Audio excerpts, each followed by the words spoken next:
Romanos capítulo 3.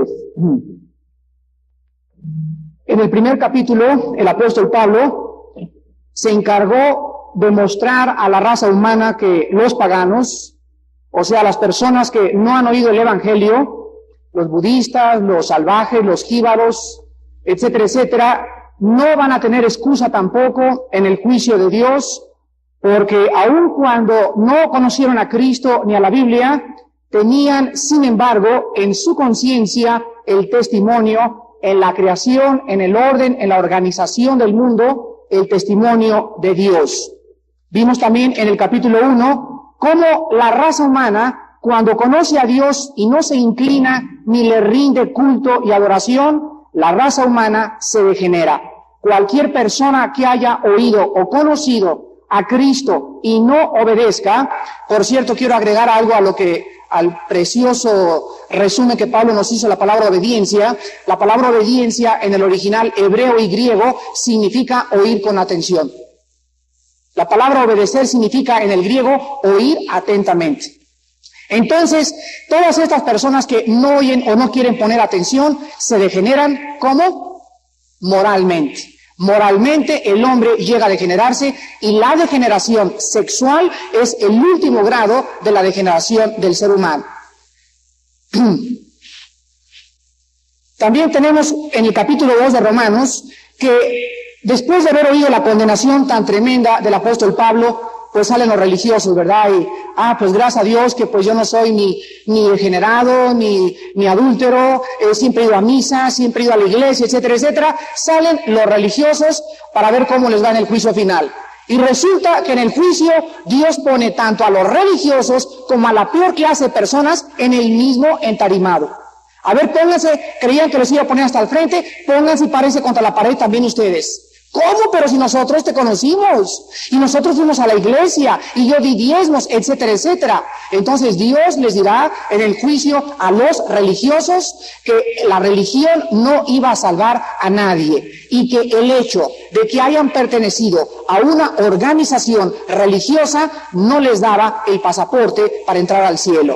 Entonces Pablo demuestra en el capítulo 2 que no son los oidores de la ley, no son los que conocen de Dios, ni los que conocen de la Biblia, sino los que hacedores, los que obedecieron. Los que obedecieron, los que pusieron en acción lo que oyeron. Obedecer significa oír atentamente y llevarlo a la acción. Y ahora entramos al capítulo 3. Y ya los judíos ya contrataron a quién sabe cuántos abogados y licenciados. Y vamos a ver 3 o 4 preguntas de los judíos en los primeros versículos, donde comienzan a defenderse o a interrogar la justicia de Dios. Entonces vemos que en los primeros 8 versículos encontramos la defensa de los judíos, del 1 al 8. Luego, del 9 al 20, claro, estamos hablando del capítulo 3. Del 9 al 20 vemos 14 acusaciones que hace Dios al ser humano. 14 acusaciones de Dios al ser humano. Y de los versículos 21 al 31 encontramos la respuesta de Dios al problema del ser humano. O sea, la justicia de Dios mediante la fe en Jesucristo. Vamos pues a ver en el capítulo 3 de Romanos que los judíos tienen preguntas. Y creo que tú también tienes preguntas. Cuando tú oyes la Biblia dices, bueno, ¿y aquí qué? ¿Y qué con mi abuelita? ¿Y qué con mi papá? ¿Y por qué Dios esto? ¿Y por qué Dios aquello? ¿No es verdad? Es lo más normal y es lo más lógico. Y Dios no se va a enojar de que tú tengas preguntas, siempre y cuando tus preguntas sean hechas a Dios con un espíritu de humildad, reconociendo que no te debes de enojar ni gritarle a Dios porque tú no entiendas sus caminos, sino simplemente esperar a que Él te revele por qué está haciendo lo que Él está haciendo. Y una vez que tú tengas esta actitud, tú podrás seguir caminando con Dios. Vamos pues a ver los primeros 2 versículos para encontrar la primera pregunta que los judíos tenían. Dice así: ¿qué ventaja tiene pues el judío? ¿O de qué aprovecha la circuncisión? Mucho, en todas maneras. Primero, ciertamente que les ha sido confiada la palabra de Dios. Después de que Pablo les dice que se van a ir al infierno y que el ser judío no los va a llevar al cielo, pues los judíos es normal que pregunten, oye Pablo, ¿y entonces de qué sirvió que Dios nos escogiera en el Antiguo Testamento? ¿Qué acaso, Pablo, no te acuerdas que Dios dijo, ustedes son una nación escogida y como la niña de mis ojos en mi presencia? Entonces, ¿de qué sirvió que nosotros fuéramos la raza privilegiada, la raza escogida de Dios en el Antiguo Testamento? Es una pregunta muy válida, pero quiero que noten algo. No son los judíos los que hacen esta pregunta, es el apóstol Pablo. O sea, Pablo se les está adelantando porque él sabe que les van a hacer esta pregunta. Entonces Pablo les contesta en primer lugar lo siguiente, que el ser judío sí les aprovechó porque tenemos que recordar algo muy importante. Vamos a entender en esta mañana que no podemos mezclar el judaísmo con el cristianismo. Hay promesas específicas para los judíos que no nos pertenecen a nosotros. Y hay promesas para nosotros que no les alcanzan a los judíos. Por ejemplo, si ustedes creen que Dios ya ha acabado con Israel, están equivocados. Porque el capítulo 9, 10 y 11 de Romanos explica que Dios no ha acabado con Israel, que ha venido un endurecimiento temporal. Pero cuando Cristo venga, Dios volverá a tratar otra vez con la nación judía. Entonces hay que entender esto para poder comprender que la circuncisión en los judíos, ¿qué cosa era? Era una señal. ¿Qué señal era entre Dios y los judíos? Que ellos eran el pueblo escogido. Y que a través de ellos, ¿qué cosa? Que a través de ellos, ¿qué cosa? Vendría el Mesías. Entonces Dios los escogió no por bonitos, no porque hubiera algo mejor en ellos, porque era el pueblo más pequeño. Fíjense, ¿por qué no Dios escogió a los romanos? Poderosos, fuertes, guerreros, los griegos, sabios y disertadores de la filosofía. Y había muchos pueblos en los cuales Dios se pudo haber fijado. Pero Dios se fijó en el pueblo más pequeño de todos los pueblos de la tierra. Y el pueblo más perseguido, el pueblo más sufrido y el pueblo que ha sobrevivido a todas las razas del ser humano. Les recuerdo que una vez el zar de Rusia, cuando le preguntó a un predicador ruso y le dijo, dame una prueba de que Dios existe, el predicador le contestó y le dijo, el pueblo judío. El pueblo judío en sí mismo, su sobrevivencia y sus profecías a través de ellos es suficiente para admirar a cualquier persona de que el Dios de los judíos en el Antiguo Testamento era realmente el Dios y Padre de Jesucristo. Entonces vamos a ver que Pablo les está diciendo en el versículo 2 mucho. Primero, en primer lugar, la ventaja que ustedes tienen es que les ha sido confiada a ustedes la palabra de Dios. Aquí no significa que ellos hayan sido depositarios de la Biblia, sino que a través de ellos se hicieron promesas que están por cumplirse y que ya se cumplieron. O sea, a ellos se les dijo, a través de ustedes vendrá el Mesías. ¿Se acuerdan lo que dijo Cristo?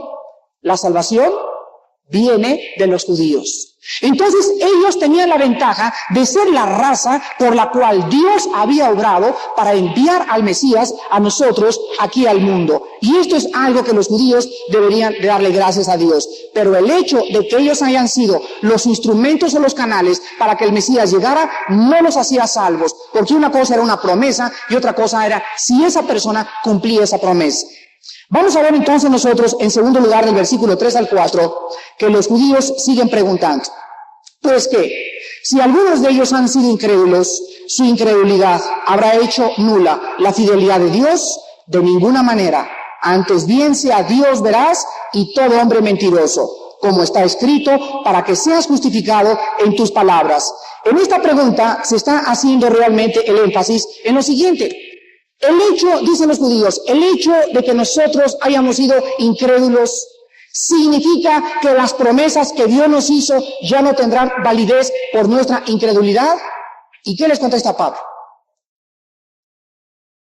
Esta es una lección tremenda para la iglesia del siglo XX. La incredulidad de los judíos no va a detener el plan de Dios. Es maravilloso que nosotros podamos comprender lo que dice 2 de Timoteo capítulo 2, versículo 3. 2 de Timoteo 2:13. Esto es algo que nos llena de humillación y esto es algo que debemos constantemente estar preguntando acerca de nuestros motivos. 2 de Timoteo 2:13, dice el apóstol Pablo. Si fuéramos infieles, ¿qué dice? Él permanece fiel. Él no puede negarse a sí mismo. O sea, qué maravilloso que Dios tiene un plan. Y me dice, Armando, yo quiero ponerte en mi plan, pero quiero que entiendas algo. Si tú me fallas, tengo a otro. No eres indispensable. No soy indispensable, no eres indispensable. Nadie es indispensable en la obra de Dios. Yo he escogido a ti, Jaime, para que tú seas el que lleve este estudio bíblico en la colonia La Florida, pero si tú no funcionas, tengo a otra persona. Pero mi plan que yo tengo determinado, ni tu incredulidad, ni tus pecados van a hacer que yo detenga mi proyecto. Entonces la Biblia nos dice que aun cuando nosotros le fallamos a Dios, Dios sigue cumpliendo sus promesas. Pero vean ustedes en el versículo, regresamos a Romanos, que dice en el versículo 4, y se cita en el versículo 4 un salmo de David, y dice así, de ninguna manera, antes bien sea Dios veraz, o sea, Dios lo que cumplió, lo promete. Cumplamos nosotros o no cumplamos, Dios cumplirá su promesa. Él no es hombre para que mienta, ni hijo de hombre para que se arrepienta. Pero el hombre siempre falla, el hombre es débil, el hombre es mentiroso. Antes bien sea Dios veraz y todo hombre mentiroso. Pero se cita inmediatamente el Salmo 51:4. Donde dice, para que seas justificado en tus palabras y venzas cuando fueres juzgado. Vamos al Salmo 51 y vamos a ver por qué se cita el ejemplo del rey David. Dios le dijo a David, Davidcito, quiero que sepas que a través de ti vendrá el Mesías. Imagínese David, gracias Señor, digo, tiene que haber algo en mí, ¿verdad? Algo tiene que haber en mí para que, digo, no cualquiera viene el Mesías, algo tiene que haber en mí. Y aparte Dios le dijo a David, y sabes que David, quiero que sepas también que tú vas a volver cuando te mueras, voy a regresar y voy a hacer mi reino otra vez en la tierra, y tú vas a ser el rey otra vez en Israel. Y gracias Señor, yo sabía que, yo con tantos diplomas que tengo yo, bachilleratos, y gracias Señor, digo, no cualquiera es David. Muy bien, entonces Dios le hace promesa a David, eternas y temporales. Pero quiero que noten ustedes que David fracasa en su relación con Dios adulterando. Una tarde, cuando deberían estar todos los reyes en la tierra, él se asoma en el techo de su casa y ve a lo lejos a una mujer llamada Betsabé, guapísima, con un cuerpo precioso. Y en lugar de que él esté peleando, en lugar de que él esté de rodillas, él está en ociosidad. Aquí se nos muestra que el pecado de David fue, la antesala del pecado de David fue la ociosidad. Dicen que la ociosidad es el taller de Satanás. Jóvenes ociosos están en manos de Satanás. Jóvenes que no tienen que hacer nada están en manos de Satanás. Ocupen su mente, lean buenos libros, oigan buena música, porque la ociosidad es la madre de todos los vicios. Pues David estaba ocioso y ve a la mujer y la hace suya y mata a Urías, a su esposo. Entonces, después de que fracasa, se acerca David con Dios. Aquí estoy, Señor. Perdóname, y se hinca y llora toda la noche y golpea el suelo, oh Dios, y ya se acabó, mi promesa ya no va a ser el rey, etcétera, etcétera. Y de repente Dios le contesta algo que nos enseña a nosotros también en el Nuevo Testamento. David, tu pecado no impedirá el cumplimiento de lo que te prometí. De veras, Señor, a pesar de que fui adúltero, a pesar de todo lo que hiciste, David, la promesa que yo te hice la voy a cumplir. Padre, gracias, Señor. Pero David, recuerda que vas a recoger el fruto de tu pecado. Tenemos que entender, hermanos, que en la sangre de Jesucristo, cuando los cristianos pecamos en el Nuevo Testamento, tenemos perdón. ¿Cómo me está molestando esto aquí? Una horquilla o algo que le pudiéramos fabricar aquí a esto, ¿verdad? Cada vez que paso.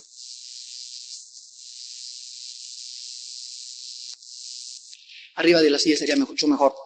Tenemos que entender nosotros, hermanos, que si nosotros vamos al Nuevo Testamento encontramos que el cristiano está fallando constantemente. Una vez me acuerdo que Alan, mi hijo, me dijo, papá, quiero que me expliques entre el perdón y la cosecha. O sea, yo pequé, ¿verdad, papá? Sí, me hiciste un mal hijo. Ahora, ¿ya me perdonó Dios? Sí. Entonces, ¿por qué si me perdonó Dios tengo que recoger la cosecha? Y le puse a mi hijo este ejemplo. Mira, pon una tabla de madera en tu cuarto y clávala. Y cada vez que hagas un pecado, le clavas un clavo. Entonces llegamos al domingo y me encontré la tabla llena de clavos, ¿verdad? Desde luego. A ver, como 20 clavos. Y me dice mi hijo, ¿verdad? Aquí están todos mis pecados. He puesto, cada vez que hago una mentira, un mal pensamiento, pongo un clavo en la tabla. Entonces le dije, mira lo que es el perdón. El perdón es esto, quita todos los clavos. Entonces, quité todos los clavos, pero le dije, las marcas quedaron. ¿Se dan cuenta? Dios nos limpia con su sangre. El perdón significa lo siguiente. El perdón significa que ya no nos castiga. Mi hijo viene lleno de lodo y él merece dos cosas. Una cueriza y aparte meterlo al baño. ¿No es cierto? Muy bien. El perdón es decirle, pues no te doy la cueriza, pero te tienes que bañar. Entonces, Dios nos perdona con su sangre, pero Dios nos dice que necesitamos recoger la cosecha. Ayer, en el estudio del seminario de mujeres, me encontré una muchacha que me trajeron, creo que de Monterrey, de 17 años, que se había metido con tres muchachos, y no sabía cuál de los tres era el papá de su hijo. Embarazada, estaba ayer la niña, ¿verdad?, de 17 años de edad, me dio tanta lástima, me dio tanta tristeza, y le dije, tu vida ha sido una vida de pecado, ha sido una vida donde, me dice, Armando, yo estoy seguro que estaba arrepentida esta muchacha. Y estaba realmente con lágrimas diciéndome, ¿qué hago? Porque no sé quién es el papá. Yo le dije físicamente, espera que el niño nazca, que le haga un examen de sangre, y creo, ¿verdad? No sé, ayúdenme los doctores que están aquí. Creo que en la sangre se puede determinar cuando el niño nace si el papá es realmente el papá o cuál de los tres es el papá. Pero la cosa era que ella estaba arrepentida y ella me decía, ¿por qué, Armando? Si ya me arrepentí, estoy tan confundida todavía y lamento lo que he hecho. Y le dije, tu pecado lo llevarás por lo menos durante los próximos 5 o 10 años de tu vida. Las consecuencias, el perdón ya lo tiene, si se muere ella se va al cielo, pero ella va a recoger la cosecha de 45 minutos de placer con 3 hombres. Las consecuencias del pecado son amargas, muy amargas. Y Dios nos priva de que nosotros podamos decidir para poder abandonar sus caminos y escoger el camino del pecado. Entonces Pablo aquí les muestra, regresamos a Romanos, estamos en el Salmo 51, vamos a leer lo que dice aquí David. Quiero que noten que este salmo lo escribió cuando él pecó de adulterio. Y dice David, ten piedad de mí, oh Dios, conforme a tu misericordia, conforme a la multitud de tus piedades, borra mis rebeliones, lávame más y más de mi maldad y límpiame de mi pecado, porque yo reconozco mis rebeliones y mi pecado está siempre delante de mí. Mi pecado está siempre delante de mí. Esta muchacha va a ser atormentada durante algunos años de que ella se fue con 3 hombres. Y la atormentará, y la atormentará, y la atormentará, porque la paga del pecado es la muerte. Dice David a continuación en el versículo 4, contra ti solo he pecado y he hecho lo malo delante de tus ojos. Y aquí se cita lo que se cita en Romanos 3, para que seas reconocido justo ¿en qué? En tu palabra. O sea, él no fue injusto en haberme dado el pago que yo hice, pero él fue justo al cumplir lo que prometió y tenido por puro en tu juicio. Entonces Pablo cita el versículo del capítulo 51 para demostrarles a los judíos el ejemplo más grande entre ellos. ¿Quién era el hombre que más admiraban? Pues al rey David.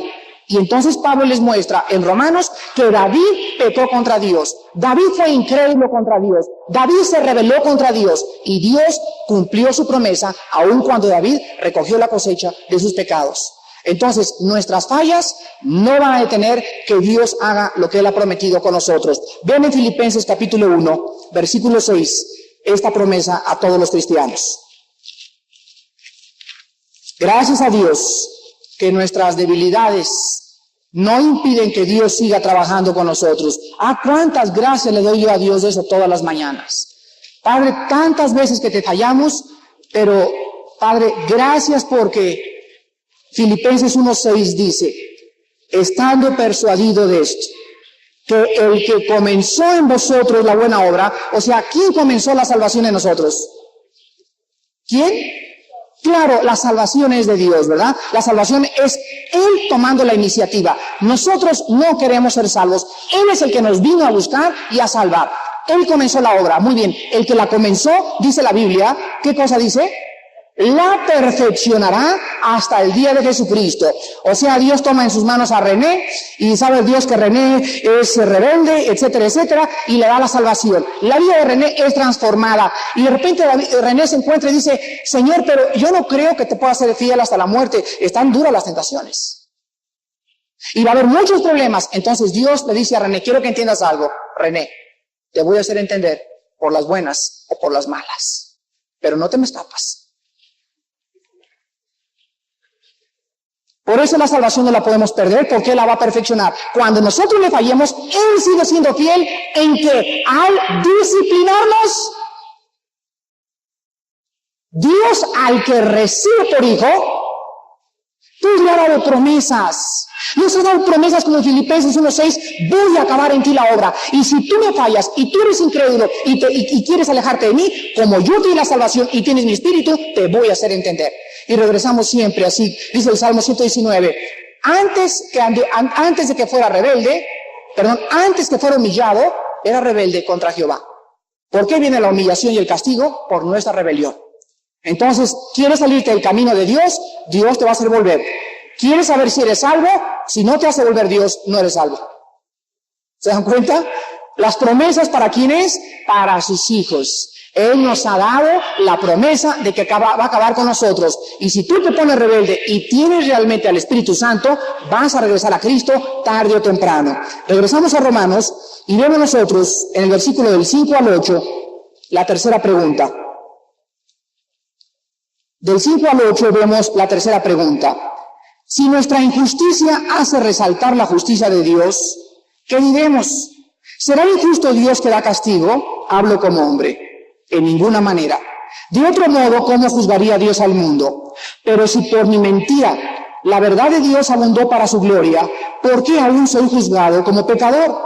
¿Y por qué no decir, como se nos calumnia y como algunos cuya condenación es justa, afirman que nosotros decimos, hagamos males para que vengan bienes? Aquí vemos a los apologistas judíos. Le dicen a Dios, entonces nuestra incredulidad formaba parte de tu plan, ¿verdad? Y contesta Dios, sí. Bueno, entonces si nuestra incredulidad formaba parte de tu plan y nuestro pecado va a traer gloria a tu nombre, ¿por qué nos culpas?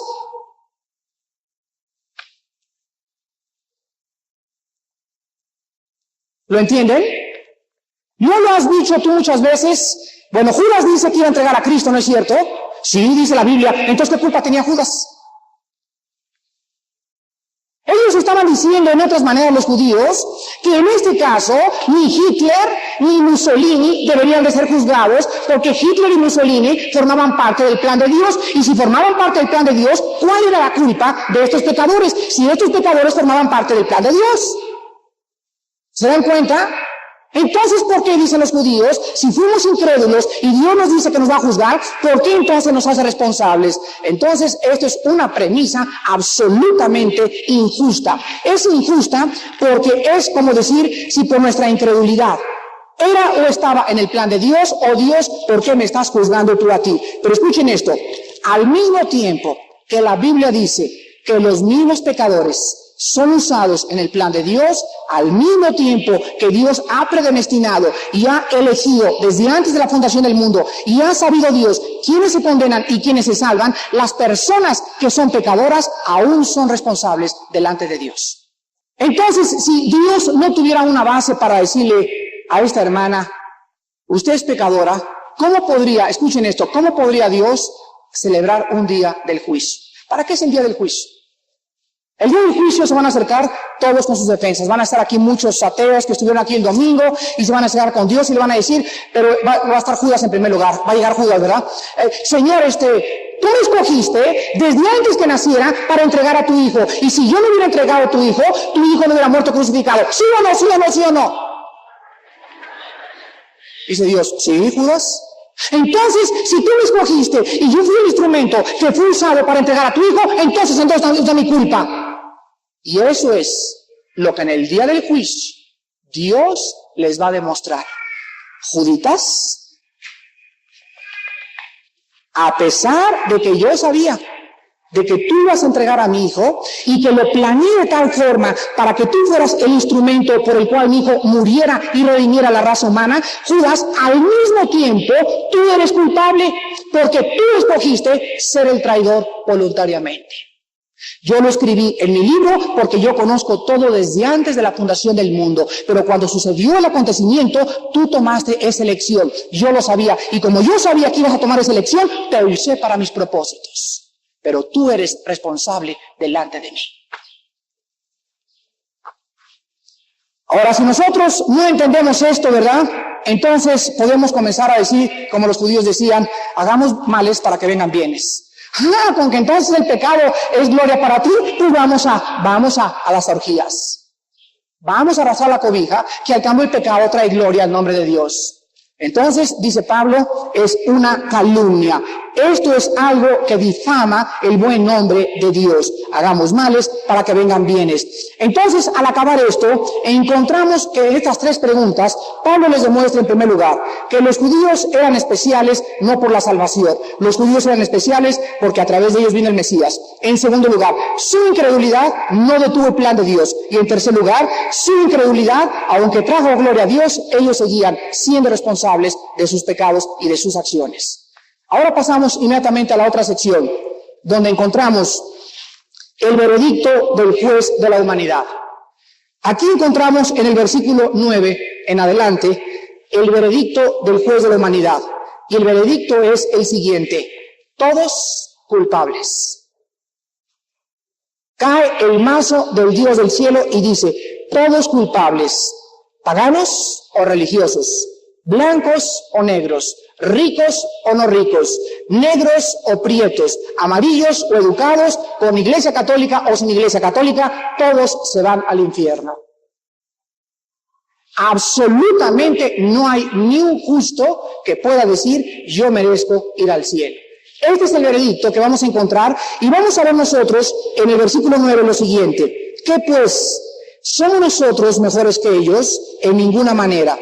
Pues ya hemos acusado a judíos y a gentiles que todos están, vean esta frase, bajo pecado. Esto significa que toda la raza humana, los que pertenecen a una religión y los que no son religiosos, toda la raza humana están bajo el control y bajo el dominio del pecado. Los sacerdotes y los obispos, los cardenales y los papas, los budistas y los hitlerianos, y Hitler y la prostituta, el más educado y la más santa de las mujeres y nuestros ojos están bajo el control y el dominio del pecado. Es por eso que en este pasaje nos acusa Dios mostrándonos cuáles son las 14 pecados que se mencionan y que vamos a estudiar ahorita, y enseguida Dios nos dice quién es el que se va a escapar de este juicio del infierno eterno en llama de fuego.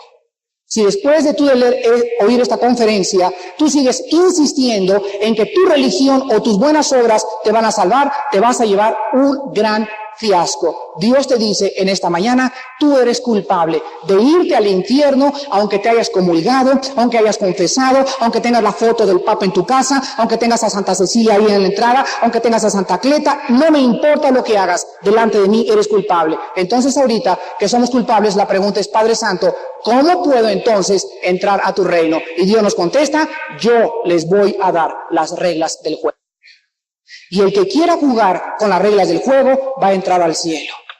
Y los que quieran seguir creyendo que las reglas que tú has inventado te van a llevar al cielo, dice Proverbios 14:12, hay caminos que parecen derechos. Parece que el pertenecer a una iglesia me va a llevar al cielo. Parecería que el pertenecer al Opus Dei me va a llevar al cielo. Parecería que el dar dinero me va a llevar al cielo. Pero la Biblia dice: pero su fin es camino de muerte. Entonces vamos a encontrar aquí a Dios en tres naturalezas. Pero antes vamos a recordar por qué somos pecadores. ¿Somos pecadores porque Adán pecó? La Biblia es digna de la más profunda apologética que puedan ustedes usar, y cualquier pregunta tuya intelectual, la Biblia te la contesta. Yo cuando oí esto, mi naturaleza por naturaleza rebelde y mi intelecto por naturaleza arrogante se preguntó inmediatamente: Padre, ¿por qué tú me haces culpable de algo que cometió un hombre hace 6,000 años? ¿No es verdad? ¿Qué culpa tengo yo que Adán y Eva hayan pecado para que tú me mandes al infierno? Entonces la Biblia nos contesta lo siguiente: nosotros somos pecadores por dos razones, apúntenlo por favor. Somos pecadores por dos razones. Número uno, sí, por nuestra condición o por naturaleza. Repito, por naturaleza somos pecadores. Salmo 51, en pecado he sido concebido. Todos el más santo de los santos, ha nacido con una enfermedad, con una condición que Shakespeare le llamaba el defecto trágico, la psicología le llama el medio ambiente, el marxismo le llama la lucha de clases, los filósofos le llaman el problema humano, Jean-Paul Sartre le llamaba la náusea o la incógnita del hombre, el doctor Alexis Carril, todos le han bautizado el problema que tiene el hombre. La Biblia le llama pecado. Entonces somos pecadores porque hemos heredado una enfermedad espiritual. Y en segundo lugar, somos pecadores por acciones también. Entonces René dice, Dios, ¿por qué me culpas? Yo no tengo la culpa, Adán ha pecado. Y Dios le contesta a René y le dice, pues déjame decirte que tú estás haciendo lo mismo que hizo Adán. O sea, estamos nosotros también cuando venimos a Dios. Cuando un niño nace, Adán tenía estado de ¿qué? ¿Adán era justo? A ver, bien esta pregunta. ¿Era justo Adán? ¿Quién entonces fue criado con pecado? ¿Entonces era justo o no era justo? No, no era justo. ¿Y saben por qué no era justo? Porque fue criado inocente. Adán no tenía el discernimiento entre el bien y entre el mal. Adán fue criado como un niño. Y en este estado él tenía que responder hasta que se le presentara ¿qué cosa? La oportunidad de escoger o de usar su libre albedrío. Cuando yo tengo a mi hijo que va creciendo, me acuerdo cuando lo metía al baño, ¿verdad? Y llegaban ahí en el baño, y pues se metían al baño a bañar de 4 o 5 años de edad, y en cuadradito los niños andan corriendo sin los calzoncillos con el pañal por todos lados. Yo nunca he visto un bebito así, ¿verdad? Que corre así, tapándose. ¿Por qué andan por todos lados las niñas y los niños desnudos? Porque no son conscientes de su desnudez. Esto se llama el estado de inocencia. Pero esa niña o ese niño a los 7 o 8 años de edad, quítale el calzón. ¿Qué hace inmediatamente? ¿Quién le dijo que estaba desnudo?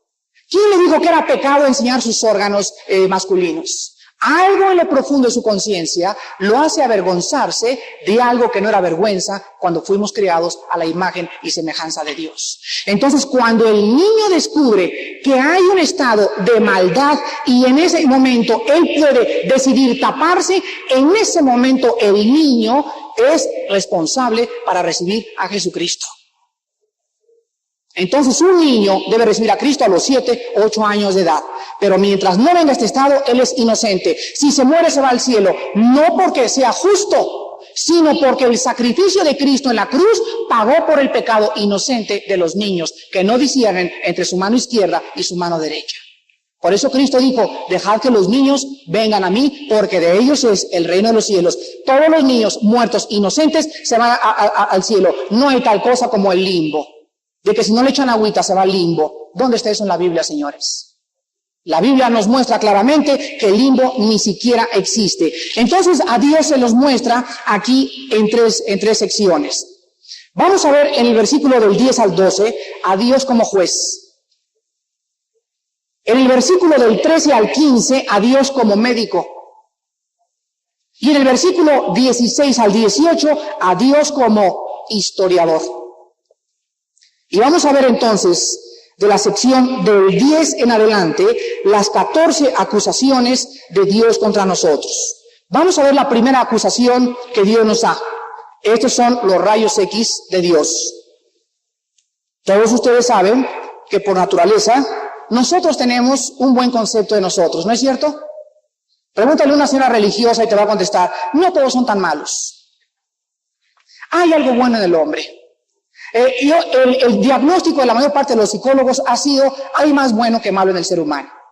¿Y saben ustedes por qué expresan esto los psicólogos? Porque ellos mismos se miden por ellos mismos a través de nuestra conducta. O sea, ¿cuál es el parámetro que los psicólogos usan para decir que somos más buenos que malos? Sus propias vidas.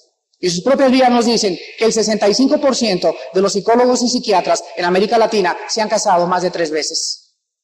Entonces, si alguien se casa 6 veces, no es tan malo como el que se casó 3 veces. ¿Se dan cuenta? Pero cuando venimos a la Biblia, entonces tenemos una norma alta de un Dios santo que nos dice, sin santidad nadie verá a Dios. Y si vuestra justicia no fuere más grande que la de los fariseos hipócritas religiosos, no entraréis al reino de Dios.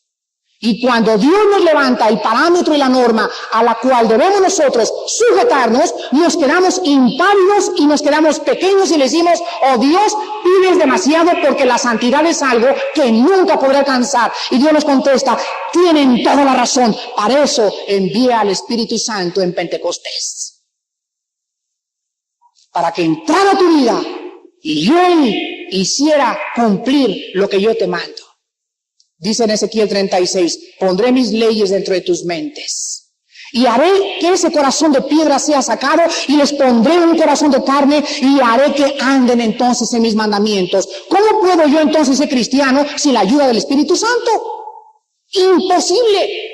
Todo lo que Dios me pide es muy difícil de cumplir. No hagas esto por aquí, por allá, y se refiere a tu esposa. Son muchas las tentaciones, pero el Espíritu que Dios ha hecho morar en nosotros nos da la capacidad de vivir una vida diferente. Veamos entonces la primera acusación de Dios contra la raza humana en el versículo 10. La primera acusación es, no hay nadie absolutamente que sea justo. Vean Job capítulo 9, versículo 2. La primera acusación es que en el mundo que vivimos no hay nadie que sea justo delante de Dios. Job 9:2. Vamos a ver varios pasajes en el Antiguo Testamento donde Dios ya había hecho conciencia de esta acusación. Job dijo, ciertamente yo sé que es así. ¿Y cómo se justificará el hombre con Dios? Job se escribió casi con el mismo tiempo que el libro del Génesis. ¿Sabían ustedes? Job tiene la misma antigüedad que el libro del Génesis.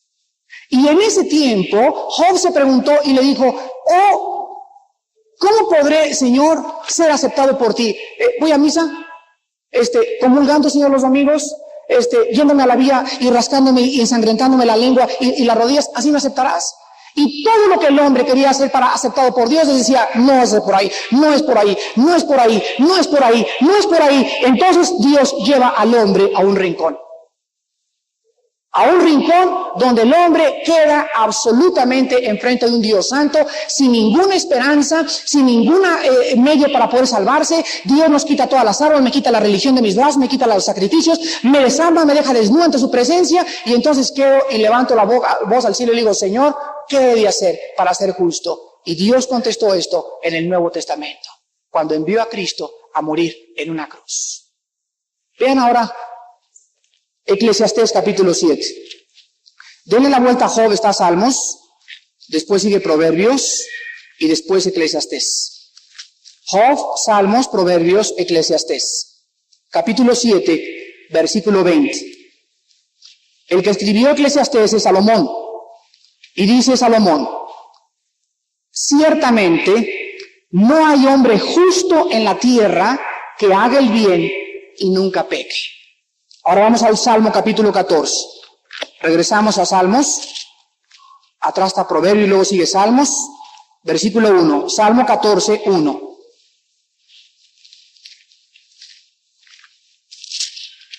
Dice el necio en su corazón, no hay Dios. Se han corrompido, hacen obras abominables, no hay quien haga el bien. Ahora vamos al Salmo 53. Salmo 53, versículo 1 también. Dice, el necio en su corazón no hay Dios. Se han corrompido, hicieron abominable maldad y no hay quien haga el bien. Entonces vamos a ver que la primera acusación contra nosotros es que todos nosotros, delante de Dios, nosotros somos culpables de pecado. Somos pecadores. Ahora muy bien, ¿qué significa ser justo? ¿Qué significa que no hay nadie justo? Muy bien, ser justo significa dos cosas en la Biblia. Número 1, ser justo significa estar en una posición o relación correcta con Dios.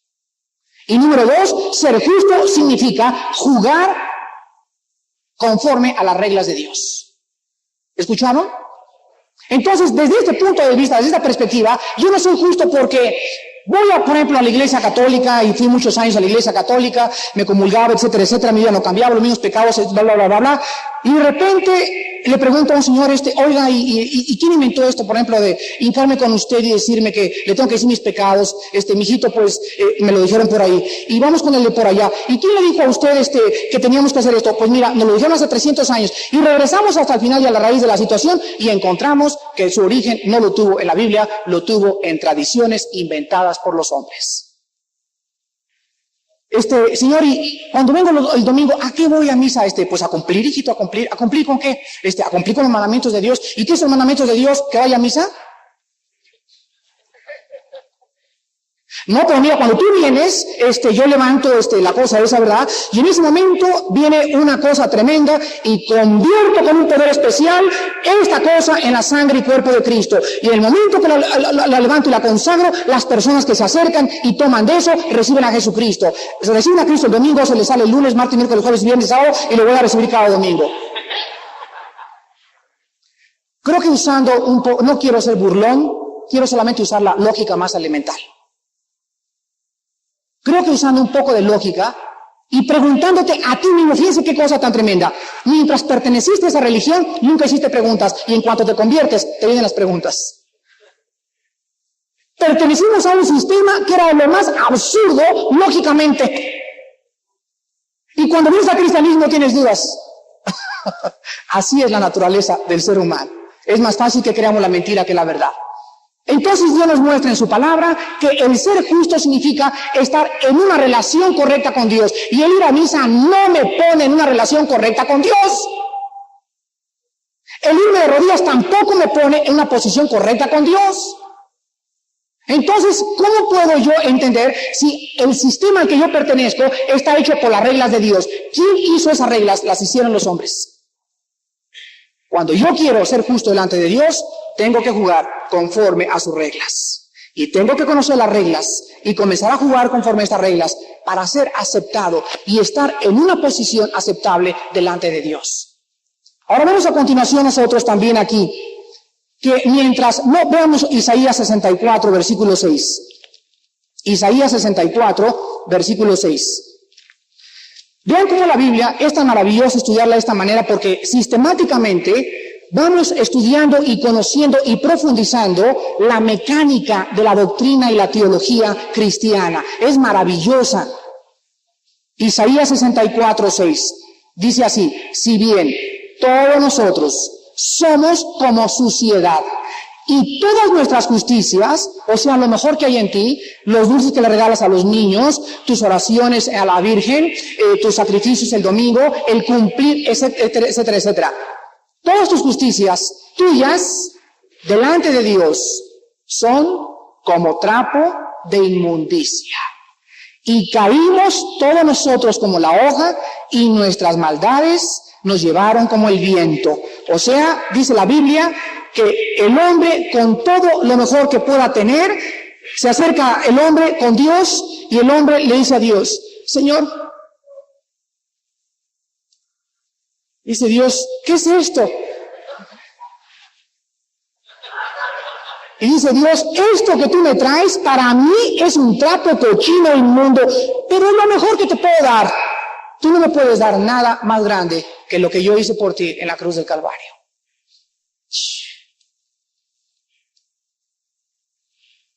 Dios nos desarmó. No hay nada que yo pueda hacer, porque Él lo hizo todo por mí. Y ahora Él no quiere que yo haga, sino que solamente yo crea en aquel que justifica al pecador a través de la muerte de su Hijo Jesucristo. Despidámonos en oración. Padre Santo, gracias por tu palabra, por habernos dejado explicado tan maravillosamente las reglas del juego. Y sabemos, Padre, que hay muchas personas que, ignorándolas, han querido establecer su propia justicia, su propia manera de salvarse. Es más, ni siquiera han investigado si es verdad o no es verdad a la religión o a la secta a la que pertenecen. Se engañan, su necio corazón les engaña y les conduce a un camino de sinceridad equivocada. Pueden ser sinceros, pero están equivocados.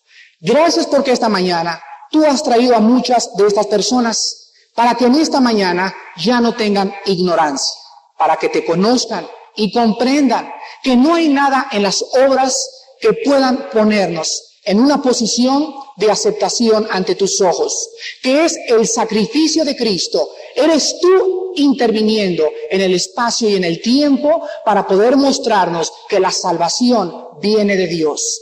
Tú iniciaste la salvación cuando Adán cayó. Él no te buscó, tú le buscaste y le dijiste, ¿dónde estás tú? Eras tú el que emprendías, el que tomaba la iniciativa. Cristo dijo, he venido a buscar. Él es el que vino a buscarnos porque nosotros no queríamos buscarte. Te buscábamos a nuestra manera, pero no conforme a las reglas que tú habías establecido. Padre, gracias. Gracias por darnos a conocer las reglas del juego. Gracias por darnos a conocer a Jesucristo, que es único, es suficiente su muerte en la cruz. Su sacrificio es total y absoluto. No hay nada que agregarle. Ninguna obra ni mérito humano puede llegar a completar tu salvación. Tu salvación fue total y absoluta y fuimos salvados y santificados por una sola ofrenda de tu Hijo en esa cruz. Gracias, Señor, porque ahora le hemos aceptado y Él es nuestra justicia. Por Él estamos en una posición correcta delante de ti. Por Él tú nos aceptas porque no había méritos, no había obras buenas que nosotros pudiéramos hacer para que nos fuéramos aceptados. Gracias por Cristo porque Él es nuestra justicia, Él es nuestra redención, Él es nuestra sabiduría. Por Él, Señor, estamos delante de ti y por sus méritos, por lo que Él hizo, por lo que Él sufrió, por su sangre preciosa, en esta mañana te podemos decir nuestro Dios y nuestro Padre.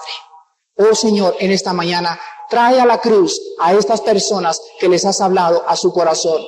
Muéstrales y quítales sus falsas promesas que ellos tienen. Quítales sus bastones falsos, quebradizos, que son sus buenas obras, su dinero, sus sacramentos, que son falsos conceptos para entrar al reino de Dios. Muéstrales, Padre, que necesitan a Cristo, que necesitan arrepentirse y confiar no en sus buenas obras, sino en la salvación de Cristo. Y una vez recibiendo a Cristo, tenemos forzosamente que por las buenas obras demostrar que hemos sido salvados, pero no por las buenas obras creer que seremos aceptados. Padre, en esta mañana háblales al corazón y las personas que en esta mañana quieran recibir a Cristo tienen que hacer tres cosas. Arrepiéntanse en primer lugar. Arrepiéntete de tus pecados. Arrepentirte es cambiar tu mente y decirle a Dios, Señor, perdóname porque fui un hipócrita, aún en mi propia religión. Ni siquiera cumplía lo que mi religión me mandaba. Y yo confiaba en entrar al cielo. Perdóname. Esto es arrepentirse.